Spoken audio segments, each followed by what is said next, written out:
I'm going to teach you how to use the glide shot put technique, and we're going to start right now.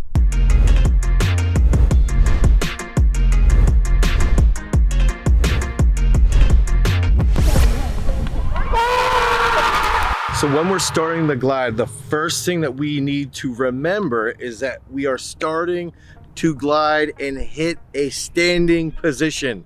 Everybody forgets that we'll get into the circle and we just blow through that standing position. We've got to remember that the whole point is that you get to that standing position with a whole bunch of momentum that's going to carry you through that finish.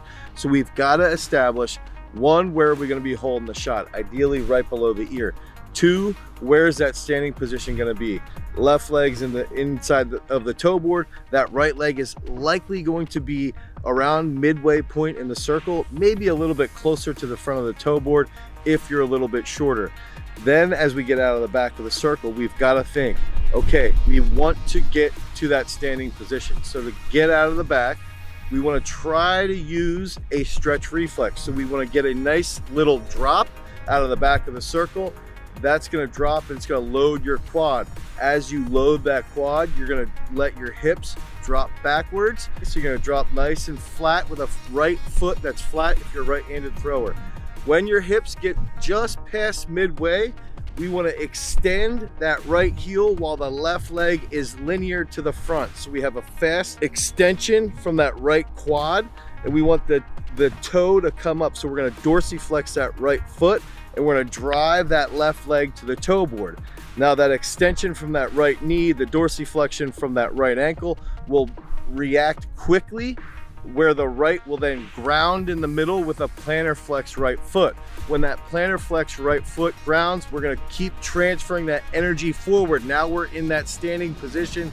We want to open that left arm, shift forward into that left leg, have that right knee rotate, have that right shoulder rotate, and finish big into the toe board. If we go back over everything, we need to recognize that out of the back of the circle, ideally you're going to start with a stretch reflex, a dynamic start. If you want to start with a static position, that's perfectly fine. Some of the world's best have started with a static position. Some of the world's best have started with a dynamic position. So as you drop, that right foot stays flat. The hips shift across the circle to the midway point, then the toe dorsiflex up. Now you're gonna extend that right knee, you're gonna shoot that left leg linear, and you're gonna ground in the middle. When we ground in the middle, that right foot should hit first, then that left foot will hit. We open that left arm and we chase that shot big out over the toe board. So throwing with the glide is pretty simple, but you've got to execute it precisely over and over and over again. So we're gonna start off with that, how we're going to hold the shot, get to the standing throw, and then unseat out of the back as effectively as possible, and that is how you glide. So we get asked that question all the time of how can we utilize the left leg if we're a right-handed thrower coming out of the back of the circle as a glider. The left leg is a very difficult aspect of the glide, and it takes a lot of coordination and a lot of reps to be effective with our left leg. So there's a couple key factors.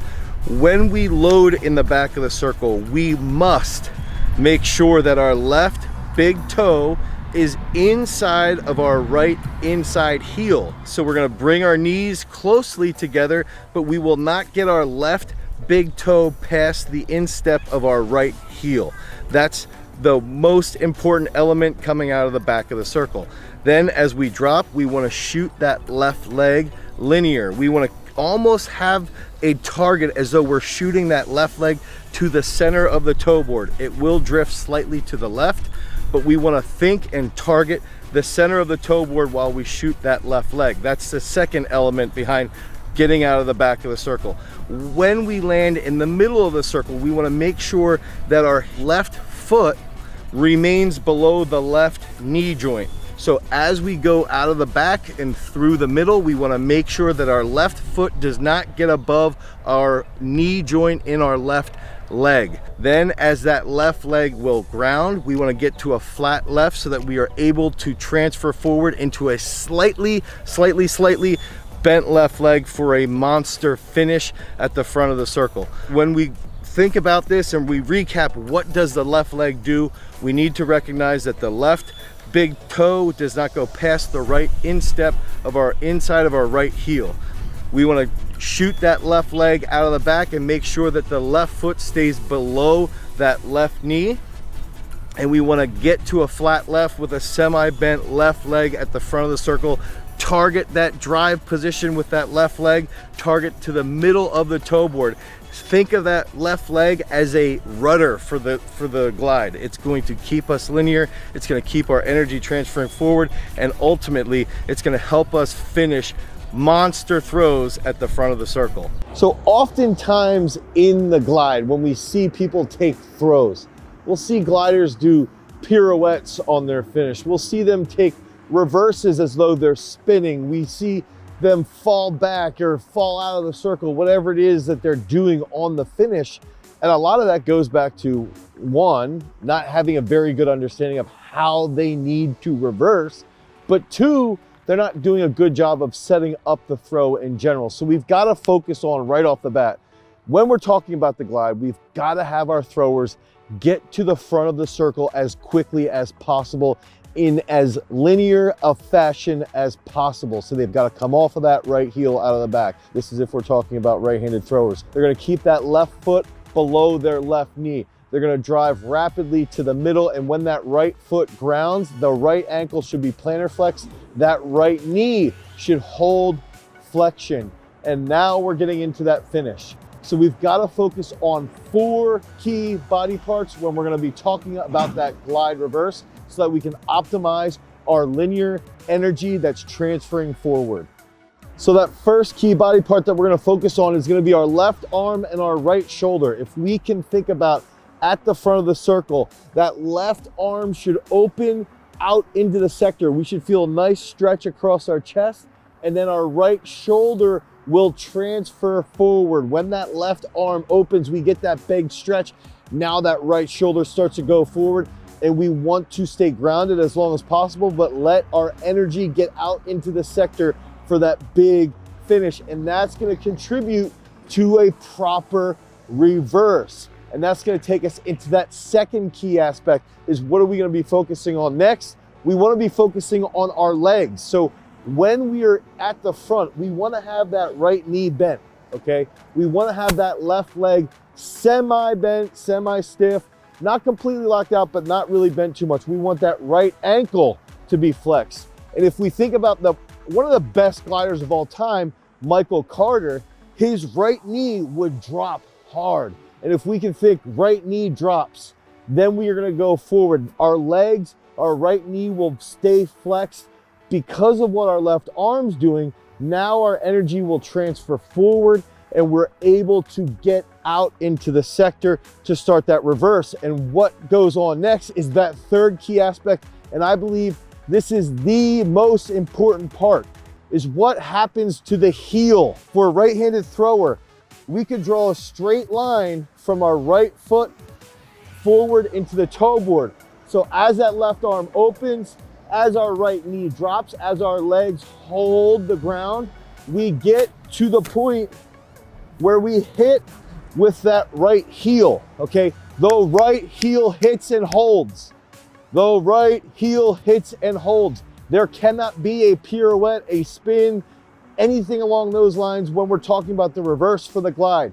You go forward from a linear perspective, you hit with that right heel, and you hold. And now this takes us back to our legs. What are we gonna do? We wanna hit, boom. We want the left leg can either hold towards the back here, or the left leg can come around slightly, almost in line with the toe board. But as long as we are pushing, use your glute med, use your glute max to push the right heel into the toe board to help hold that big finish. And that takes us to our fourth body part, our eyes. What happens with our eyes? We get asked this question all the time. Should we throw and stare at the finish?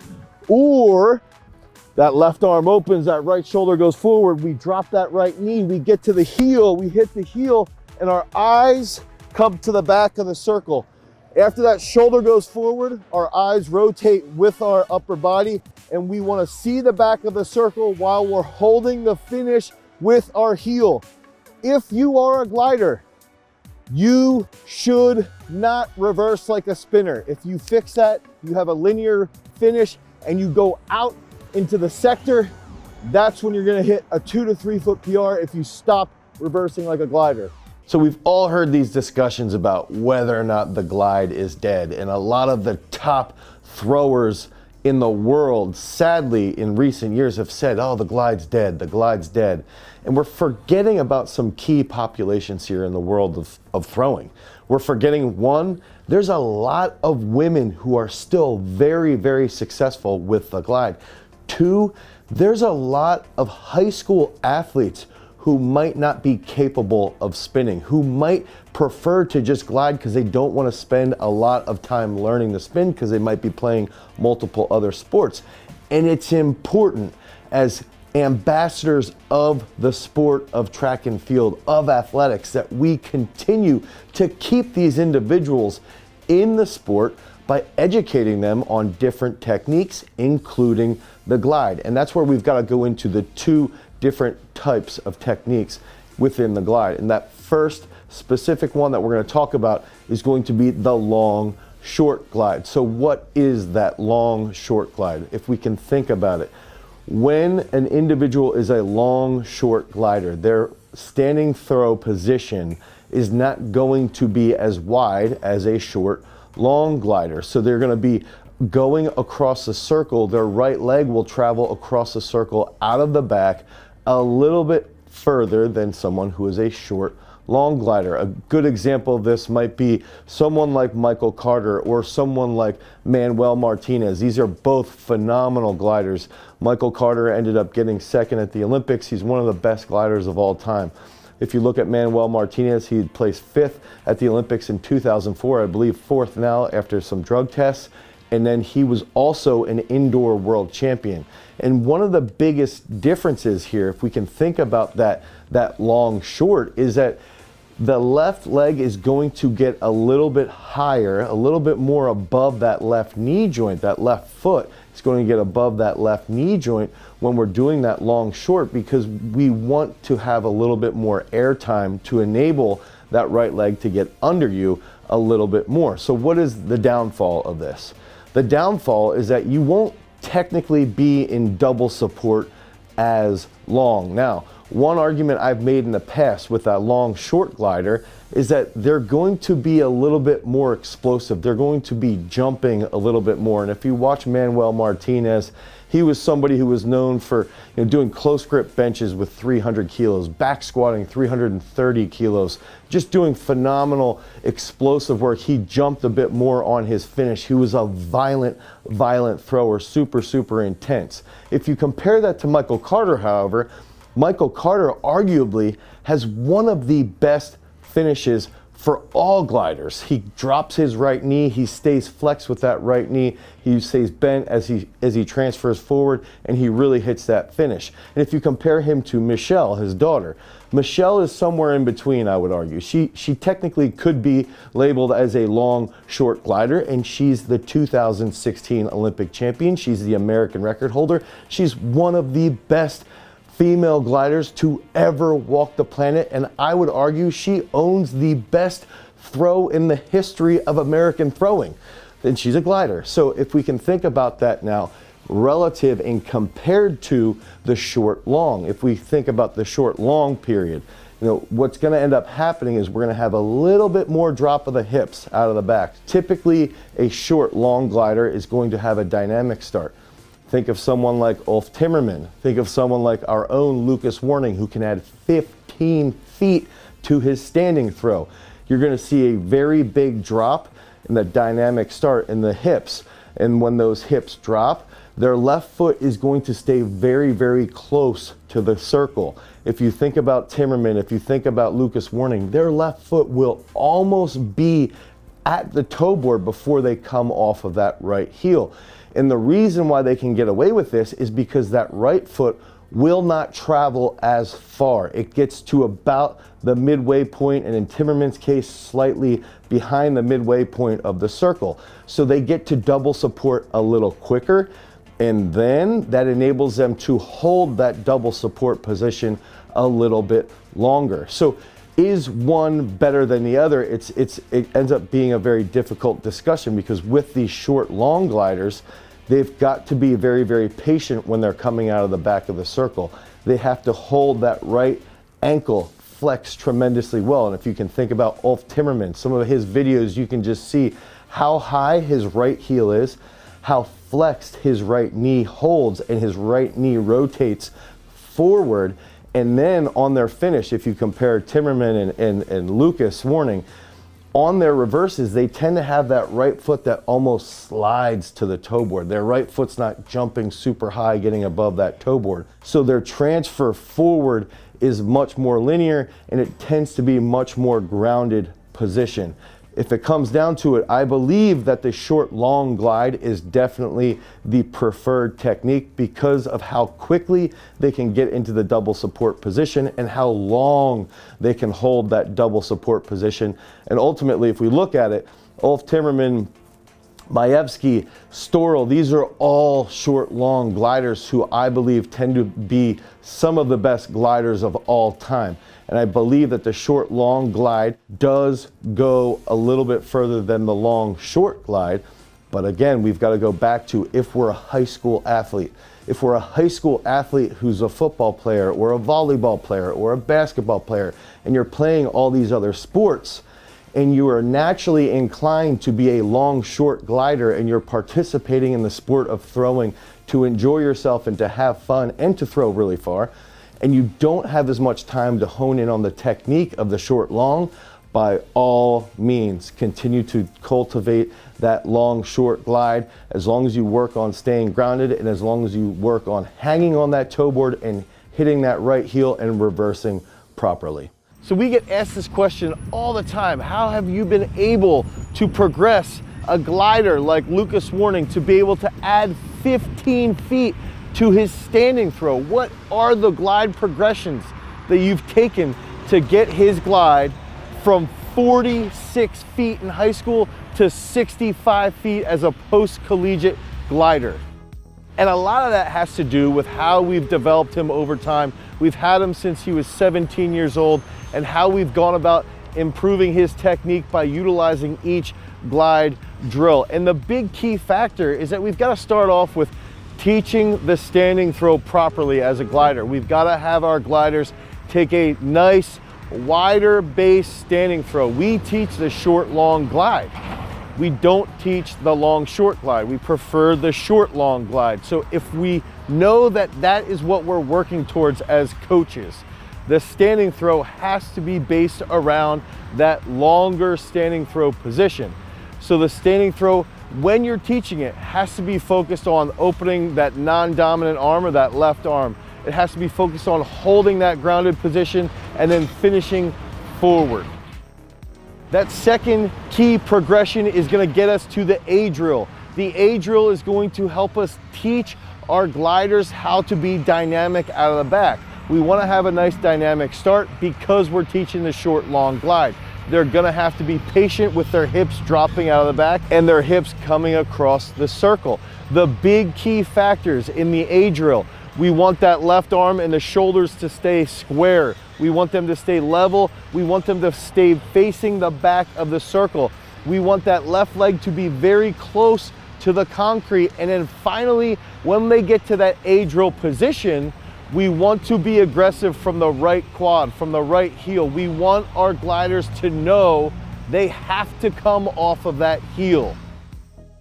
And that leads us into our third key glide drill, and that's going to be actually the step back drill. So one of the things that I really like about the step back drill is that it puts that right foot in the middle, and the right foot in that short long glide, we want to stay plantar flexed. We want that knee to stay flexed, and that's what you're going to get out of the step back drill. The right foot will be where it needs to be. It's got to be where it should be grounding from a full throw. It's got to be where it should be when you're taking your standing throws. So that step back, that right foot should be in the middle, the ankle should be flexed, the knee should be flexed, the right hip should be flexed. And then as you step back aggressively and that left leg goes to the front, we want to see that left arm open up and that right shoulder go forward. And that's going to take us to our fourth key drill. That fourth key drill is what we refer to as the Leif drill. So this is named after NCAA champion Leif Arrhenius, who threw close to 20 meters with the glide. And what we like to do here is it's basically like taking the A drill. You get to that nice A position, but that next step, we hold that A position, we get our right foot to come to the middle aggressively, we hold that right ankle plantar flex, we hold that right knee flex, we hold the right hip flex, and then we're gonna have our left arm open up and we're gonna finish in a long, grounded push out into the sector. And that Leif drill is gonna get us to that fifth key aspect. Now we're able to take this and start to transfer to a non-reverse. So we wanna see with the non-reverse, we wanna see us drop dynamically out of the back.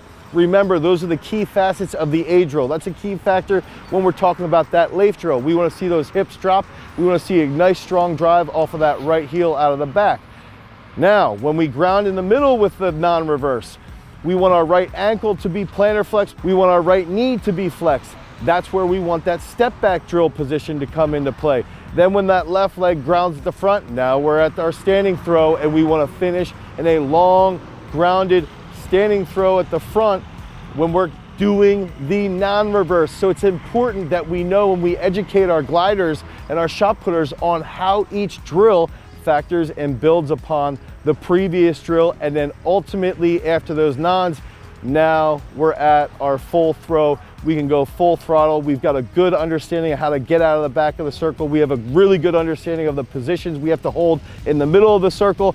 And we have a very firm understanding of how we have to finish grounded into a nice big reverse where our right heel holds on the toe board and we hit monster PRs.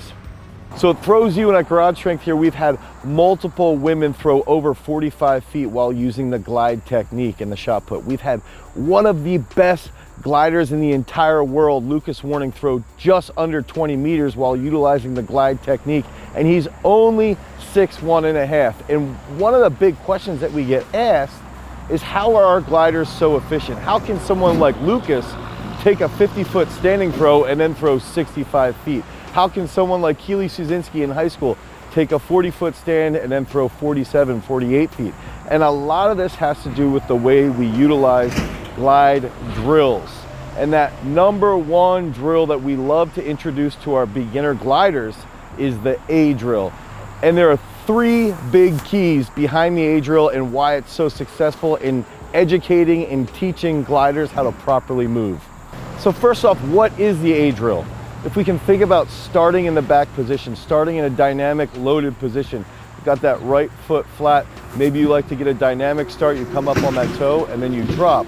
The A drill is when you will drop those hips, you'll keep that left foot as low to the concrete as possible, you'll let the hips cross the circle and you'll get to that split position.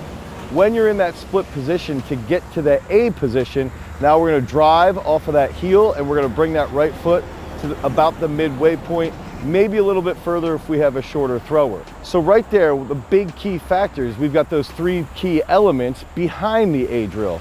One, the glider learns how to drop their hips. Typically, if we have a glider whose hips stay very high, what happens is their left leg will shoot very high because of their high hips. When their hips drop lower, now they have a little bit more momentum entering into the circle, and what happens is their hips stay a little bit lower and it forces a faster reaction from that right foot if we're talking about right-handed throwers. That second key factor behind the efficacy of the A drill is that now we learn how to keep the left foot lower than the left knee. When the left foot gets higher than the left knee, typically it takes a little bit longer to get to double support, to get to that power position at the front of the circle. With the A drill, the athlete learns how to keep that left foot very, very low. And that in turn will have a positive impact on the speed of that right foot getting to the middle. But by having that left foot lower, now we can also get to double support even faster, and we're going to transition through the middle much quicker.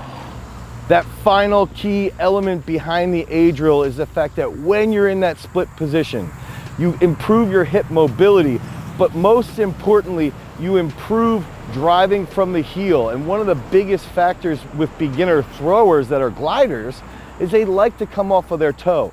Now they're going to come off their heel. They're going to use that quad a little bit more. They're going to use that groin to bring it underneath them to get to that midway point a little bit faster. And when they ground, we like to hammer, focusing on plantar flexion of that back foot when it grounds in that double support position, in that power position. So this all comes back to how the hips drop out of the back, how that left foot stays lower to the circle, and then the reactiveness of that right foot coming out of the back, coming off that heel, having a strong drive from the quad and getting that right foot to the middle position to ensure a rapid transition that ultimately will lead to a big throw. And that's the big key factor behind the A drill, is that it teaches gliders that are new throwers how to transition rapidly through the middle so they can smash that big finish and they can drop huge bombs with the glide. So when we're talking about the glide specifically, we've got to go into the details behind what we're trying to do as a thrower. And as coaches, we've got to really think about every single thing is going to be geared towards improving our performance. And inside the glide, we've got to think about what happens. You know, when we drop out of the back of the circle, when our hips drop and we're getting out of the back of the circle, we want to be patient on that flat right foot if we're a right-handed shot putter. We want to be patient as our left leg drives across to the front of the circle. And then that's where we're going to really start to ignite our nervous system. We want to have a rapid drive off that right heel, extend that right knee as rapidly as possible so that it can move to the middle as quickly as possible.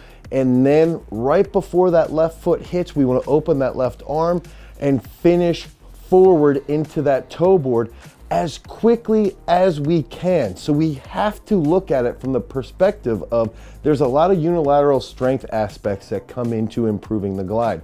There's a lot of factors behind rate of force development, rate of coordination. And the gliders that have the fastest rate of coordination are typically going to be the ones that throw the furthest, as long as their technique is proficient. And that leads us to that second aspect. We know we've got to be powerhouses. We know we've got to coordinate at a very high rate, but we also know that there's a lot of technical aspects that go into the glide. We've got to hit these good positions. We've got to hold that knee flexion in the middle. We've got to hold a nice long push that's grounded on the finish. And so what we do is we take all these aspects and then we try to come up with ideas and we utilize these different perspectives and we can create the top 3 best exercises to improve the special strength inside the glide.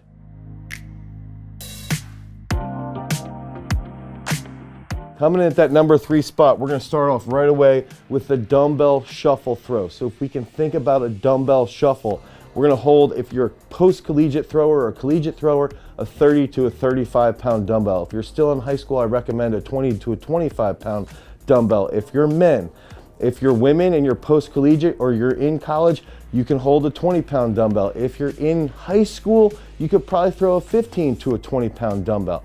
And what we want to focus on here is a nice shuffle throw where we're going to focus on being grounded when the dumbbell comes out of our hand. We want that right knee to be bent slightly. We want our feet to be grounded. We want a flat left foot, and we want that right shoulder transferring forward as long as possible. And if we can think about this, what we end up seeing from a strength perspective is we see a huge increase in power output. But from a technical perspective, we can really see some leaks. And when you can think about it with our younger throwers, they'll start to do dumbbell shuffle throws and they'll go to throw that dumbbell and they'll fall backwards. It's like the dumbbell's throwing them the other way, because they don't know how to transfer into the transfer leg. They're not transferring forward as well as they possibly can. And that's what is so effective behind the dumbbell shuffle throw, is you can get a lot of throws in a very short period of time. So you're gonna be training the muscular perspective, you're gonna be training that rate of coordination. And on top of that, your throwers are going to learn how to transfer that right shoulder forward to have that big monster finish that's going to lead to that glide PR. That second key exercise is going to be the banded A drill. So again, if we can think about that macro perspective behind the glide, there's a lot of technique that goes into play, and there's that high rate of coordination. The glide does not have as much time to lead to high rates of force development as the spin does. But if you train at high rates of coordination, you can still develop force very, very quickly with the glide. And that's where the banded A drill comes into play. If we can think about this drill, we're gonna be in that A position. The left foot's gonna be at the toe board. The right foot is gonna be in the back of the circle. We're gonna be driving off of our right heel to the power position, to that double support position, while our shoulders stay square. Think about Valerie Adams and how well she keeps her shoulders square, how well she keeps her shoulders level.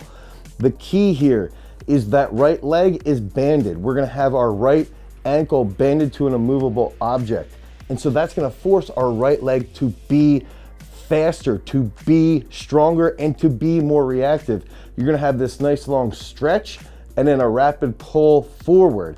And when you pull forward, you're also going to stick that right down into the concrete and hold it there. And that's where it becomes very, very difficult, but that's where you can increase your stability in the middle of the circle. The band will be pulling back, but the whole goal is to apply force downward. Now we're thinking about ground reaction forces. Now we're thinking about speed in running and utilizing those factors in the circle. If we can think about that ground reaction force pushing down, we're gonna get a greater reaction back into the body when we go to finish the throw. It teaches you how to keep that right foot barely above the circle as it gets to the middle, so it's faster getting to that double support, and in turn, we can finish a lot bigger.